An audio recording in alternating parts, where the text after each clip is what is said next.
India Legal presents Courts Roundup.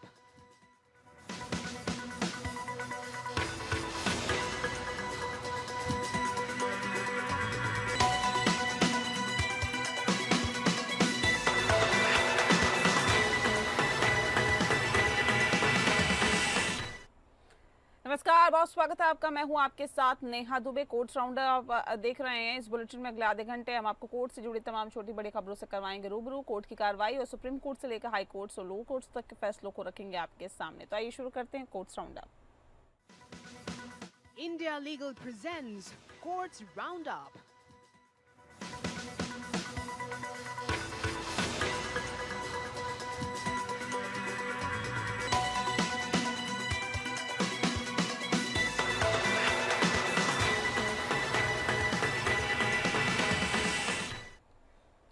Bulletin की शुरुआत करते हैं। सिंगापुर उच्च न्यायालय ने एक महत्वपूर्ण मामले में अपना फैसला सुनाया है। बता दें आपको कि जिसमें पूर्व मुख्य न्यायाधीश दीपक मिश्रा की अध्यक्षता वाली मध्यस्थता समिति द्वारा पारित एक मध्यस्थता पुरस्कार को रद्द कर दिया गया है। न्यायालय ने पाया है कि पुरस्कार के 47% हिस्से को दो पूर्व पुरस्कारों से शब्दशः कॉपी किया गया था और जिसमें समान मध्यस्थ शामिल थे। एक विशेष प्रयोजन वाहन और 3 कंपनियों के संघ के बीच एक अनुबंध से उत्पन्न विवाद को सिंगापुर में अंतर्राष्ट्रीय मध्यस्थता के तहत हल किया गया था। मध्यस्थता समिति ने संघ के पक्ष में फैसला सुनाया, लेकिन उच्च न्यायालय ने पाया कि समिति ने प्राकृतिक न्याय का उल्लंघन किया था। उच्च न्यायालय ने पाया कि मध्यस्थता समिति ने प्राकृतिक न्याय का उल्लंघन किया था। स्वतंत्र मूल्यांकन की कमी। समिति ने पक्षों के तर्कों का स्वतंत्र रूप से मूल्यांकन नहीं किया है। गलत अनुबंधीय शर्तें और कानूनी सिद्धांत। समिति ने गलत अनुबंधीय शर्तें और कानूनी सिद्धांतों को लागू किया है। पक्षपात की उपस्थिति। समिति ने पूर्व निर्णयों पर भरोसा किया और मामले को नए सिरे से नहीं देखा है। अपील न्यायालय ने उच्च न्यायालय के फैसले को बरकरार रखा और कहा कि मध्यस्थता समिति ने प्राकृतिक न्याय का उल्लंघन किया था। न्यायालय ने कहा कि समिति ने पूर्वाग्रह की उपस्थिति पैदा की और पक्षों को सुने जाने के अधिकारों से वंचित किया है। उच्च न्यायालय और अपील न्यायालय के फैसले मध्यस्थता प्रक्रिया की अखंडता और निष्पक्षता को बनाए रखने के महत्व को रेखांकित करते हैं। ये मामला मध्यस्थता समितियों के लिए एक महत्वपूर्ण सबक प्रदान करता है कि वे प्राकृतिक न्याय का पालन करें और पक्षों के अधिकारों का सम्मान भी करें।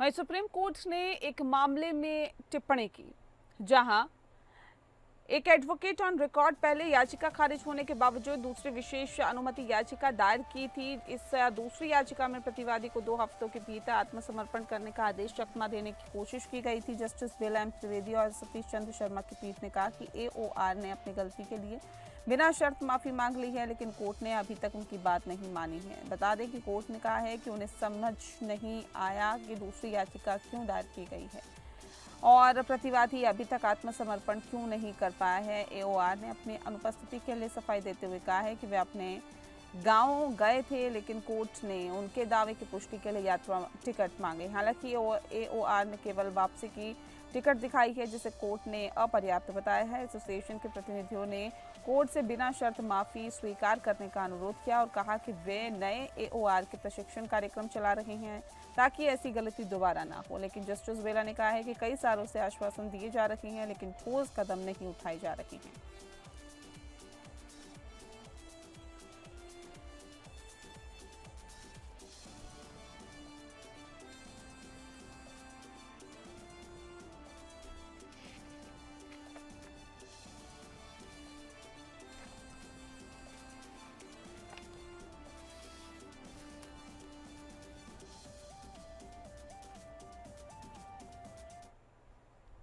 वहीं सुप्रीम कोर्ट ने एक बहुत ही महत्वपूर्ण फैसला सुनाया है। सुप्रीम कोर्ट ने कहा है कि भ्रष्टाचार के मामलों में प्रारंभिक जांच अनिवार्य नहीं है। कोर्ट ने कहा कि अगर एक वरिष्ठ अधिकारी के पास पर्याप्त सबूत है तो वह सीधे एफआईआर दर्ज करने का आदेश दे सकता है। ये फैसला कर्नाटक राज्य बनाम श्री चनकेशव एचडी के मामले में सामने आया है। एक नजर डालते हैं फैसले के मुख्य बिंदुओं पर। कोर्ट ने कहा है कि प्रारंभिक जांच जरूरी नहीं है अगर पुलिस अधीक्षक के पास पहले से ही पर्याप्त सबूत है।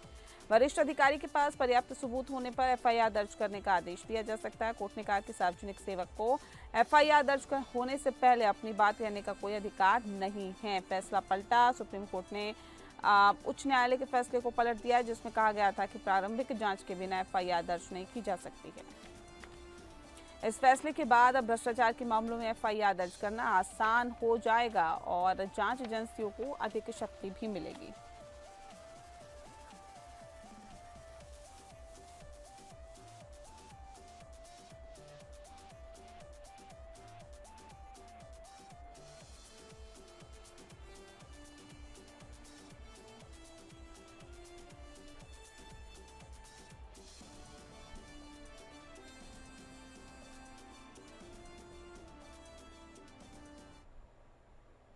अगली खबर का रुख करते हैं। सर्वोच्च न्यायालय ने सिविल मुकदमों और लंबी और भारी भरकम याचिकाओं और लिखित दलीलों पर चिंता व्यक्त की है, जिसके कारण मुकदमों और अपीलों में फैसले भी लंबे हो जाते हैं।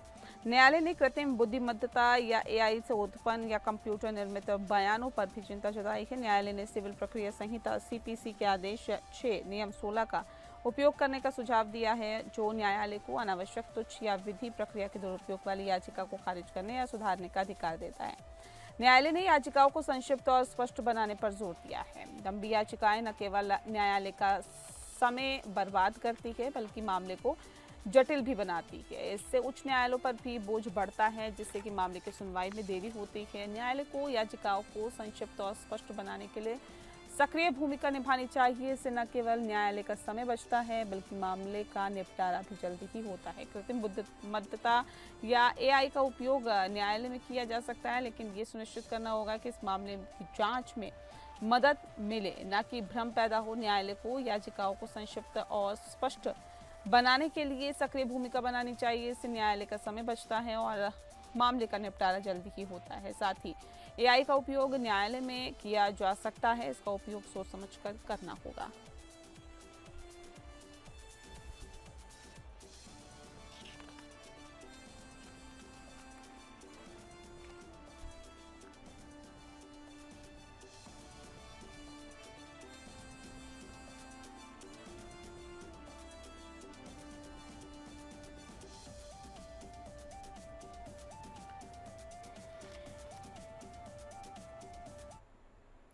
वहीं सुप्रीम कोर्ट ने अपने एक महत्वपूर्ण फैसले में कहा है कि अगर पति और पत्नी एक साथ अपने घर में आखिरी बार देखे गए थे तो इससे पति को हत्या का दोषी नहीं ठहराया जा सकता है। अगर उसने अपनी अनुपस्थिति का दावा किया है और पुलिस ने इसकी जांच नहीं की है, तो पति ने दावा किया था कि वह घटना के समय अपने काम पर था और उसने इसकी जानकारी पुलिस को भी दी थी, लेकिन पुलिस ने इसकी जांच नहीं की। पति को हत्या का दोषी ठहराया और सुप्रीम कोर्ट ने पति की सजा को रद्द कर दिया और कहा कि पति की अनुपस्थिति का दावा एक महत्वपूर्ण सबूत है जिससे पुलिस ने नजरअंदाज किया है। कोर्ट ने कहा कि पति की अनुपस्थिति का दावा एक संभावित स्पष्टीकरण है जिसे पुलिस ने जांच नहीं की।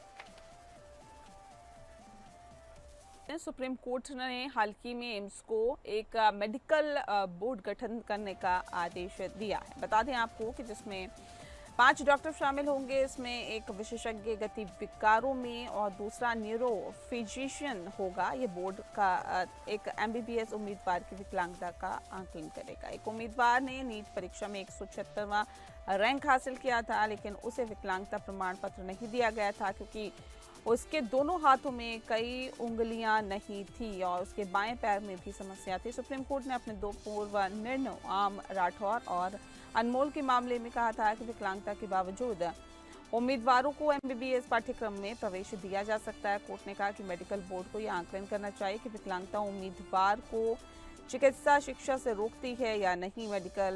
नेशनल मेडिकल कमीशन की गाइडलाइंस के अनुसार MBBS पाठ्यक्रम में प्रवेश के लिए उम्मीदवारों के दोनों हाथों का होना आवश्यक है, लेकिन सुप्रीम कोर्ट ने कहा है कि ये गाइडलाइंस मनमानी और असंवैधानिक है। अब मेडिकल बोर्ड को उम्मीदवार की विकलांगता का आकलन करना होगा और अपनी रिपोर्ट 15 अप्रैल तक सुप्रीम कोर्ट में जमा करानी होगी।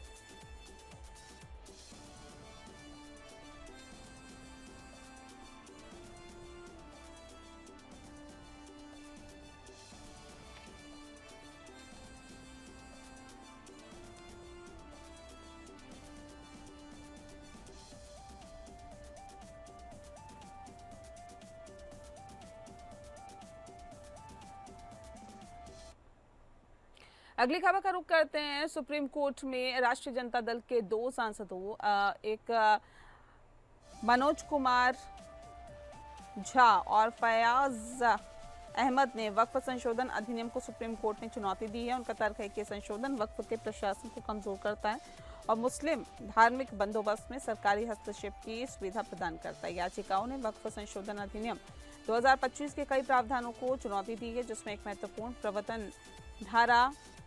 परिवर्तन धारा 3R में उपयोगकर्ता द्वारा वक्फ को समाप्त करना।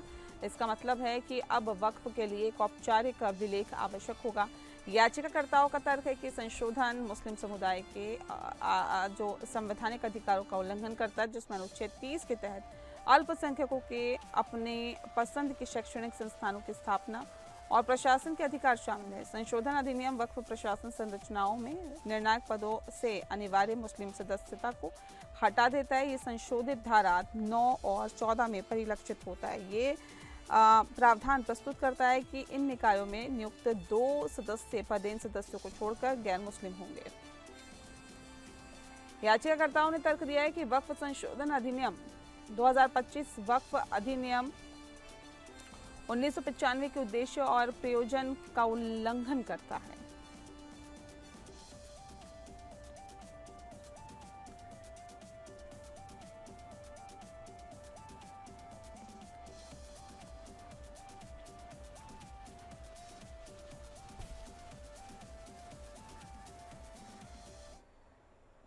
और अगली खबर का रुख करते हैं। बॉम्बे हाई कोर्ट ने एक वीडियो को हटाने का आदेश दिया है। बता दें, जिसमें अधिवक्ता नीलेश ओझा ने उच्च न्यायालय के मौजूदा जजों के खिलाफ अपमानजनक आरोप लगाए थे। ओझा ने जस्टिस रेवती मोहिते डेरे और पूर्व चीफ जस्टिस देवेंद्र उपाध्याय पर आरोप लगाए थे।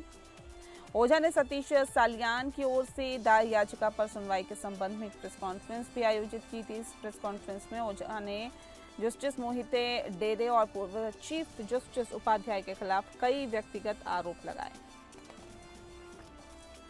कोर्ट ने अपने आदेश में कहा कि ओझा के बयान जानबूझकर न्यायाधीश और अदालत को बदनाम करने के लिए थे। कोर्ट ने ओझा को कारण बताओ नोटिस जारी करने का निर्देश दिया है। उन्हें 29 अप्रैल तक जवाब देने का समय दिया गया है। इसके अलावा कोर्ट ने केंद्र और महाराष्ट्र सरकारों को निर्देश दिए हैं कि वो वीडियो को सभी प्लेटफॉर्म से तुरंत हटा दें।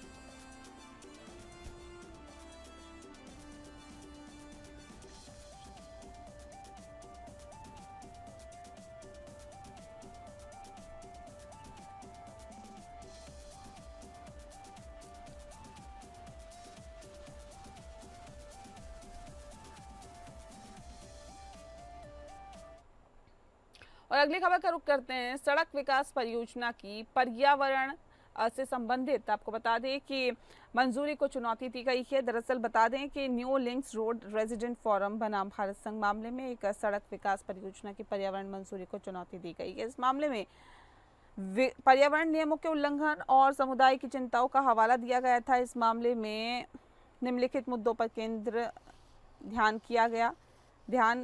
इन मुद्दों पर किया गया। परियोजना के कारण पर्यावरण पर पड़ने वाले प्रभावों का आकलन, परियोजना के कारण लोगों के विस्थापन की समस्या और परियोजना में कानूनी प्रावधान का पालन न करने की समस्या। ये मामला पर्यावरण संबंधी चिंता और समुदाय के अधिकारों की रक्षा के लिए महत्वपूर्ण है। सुप्रीम कोर्ट ने पर्यावरण संबंधी मामलों में कई महत्वपूर्ण निर्णय दिए हैं, जैसे कि Vellore citizen welfare forum Bharat बनाम भारत संघ मामले में, जिसमें तमिलनाडु में चमड़ा उद्योगों द्वारा पर्यावरण प्रदूषण के मुद्दे पर चर्चा की गई थी। हालांकि new links road resident forum बनाम भारत संघ मामले के बारे में विशिष्ट विवरण आम कानूनी डेटाबेस में उपलब्ध नहीं है। अधिक जानकारी के लिए अपने इंडिया लीगल के जो खास मेहमान हैं उनका रुख करेंगे, लेकिन फिलहाल आपको बता दें कि ये मामला पर्यावरण संबंधी चिंता और समुदाय के अधिकारों की रक्षा के लिए काफी महत्वपूर्ण है। और ज्यादा जानकारी के साथ आदर्श सिंह हमारे साथ जुड़ गए हैं। आदर्श, जानना चाहेंगे क्या जानकारी है आपके पास? हेलो जी आदर्श, क्या जानकारी है आपके पास? नमस्ते आप सभी का। जी। आज हम बात करने वाले एक ऐसे केस के बारे में जो एनवायरमेंट प्रोटेक्शन से जुड़ा हुआ है। New link roads residents forum, जिसे मिस्टर हरीश पांडे रिप्रेजेंट कर रहे हैं, उन्होंने ministry of environment and forest MOEF के खिलाफ केस फाइल किया है। उनका कहना है कि उनके एरिया में कंस्ट्रक्शन प्रोजेक्ट चल रहा है जो एनवायरमेंट के रूल्स का वायोलेशन कर रहा है। फोरम का यह मानना है कि इस प्रोजेक्ट के लिए प्रॉपर एनवायरमेंटल क्लियरेंस नहीं लिया गया है, EIA नहीं हुआ है और पब्लिक कंसल्टेशन भी कंडक्ट नहीं किया गया है। इससे फॉरेस्ट लैंड, वाइल्ड लाइफ और नेचुरल हैबिटेट्स है उनका नुकसान हो रहा है, जो कि environment protection act 1986, forest conservation act 1980 और वाइल्ड लाइफ प्रोटेक्शन एक्ट 1972 के खिलाफ है।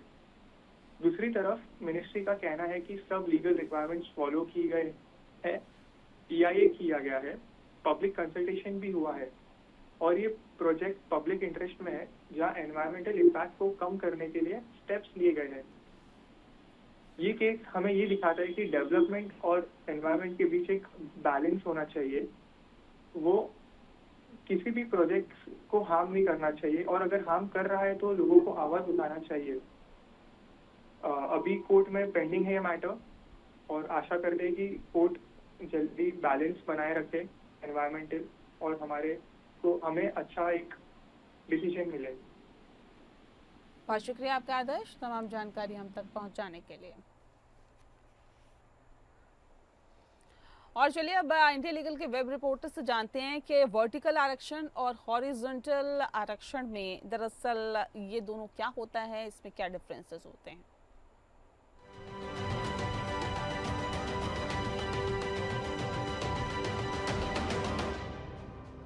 वर्टिकल रिजर्वेशन का मतलब है वो आरक्षण जो खास सोशल कैटेगरीज के लिए दिया जाता है, जैसे SCs, STs और OBCs। ये आरक्षण सीधा टोटल अवेलेबल सीट्स या पोजीशंस पर लागू होता है। इन ग्रुप्स के लिए अलग अलग आरक्षण होता है जो article 16 clause 4 of Indian constitution के तहत आता है। Indira Sahani versus union of India के केस में सुप्रीम कोर्ट ने क्लैरिफाई किया कि वर्टिकल रिजर्वेशंस का पर्पस हिस्टोरिकल इनजस्टिसेस को एड्रेस करना और ग्रुप्स का पब्लिक एम्प्लॉयमेंट और एजुकेशन में रिप्रेजेंटेशन इंश्योर करना है। वर्टिकल रिजर्वेशन फिक्स्ड होता है और हर कैटेगरी में सेपरेटली अप्लाई होता है। वहीं हॉरिजॉन्टल रिजर्वेशन दूसरी तरफ सभी वर्टिकल कैटेगरीज में लागू होता है और ये आरक्षण उन ग्रुप्स के लिए होता है जैसे महिलाएं, पीपल विद डिसेबिलिटीज या ex serviceman. Anil Kumar Gupta versus state of Uttar Pradesh के केस में सुप्रीम कोर्ट ने एक्सप्लेन किया कि हॉरिजॉन्टल रिजर्वेशन का मकसद इन स्पेसिफिक ग्रुप्स का हर वर्टिकल कैटेगरी में रिप्रेजेंटेशन इंश्योर करना है। फॉर एग्जाम्पल, महिलाओं के लिए 30% हॉरिजॉन्टल रिजर्वेशन है, तो इसका मतलब है कि हर वर्टिकल कैटेगरी में जैसे SC, ST, OBC में 30% सीट्स महिलाओं के लिए रिजर्व्ड होंगी। For more such legal updates, follow India Legal.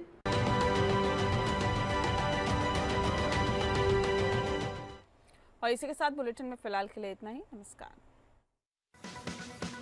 India Legal presents Courts Roundup.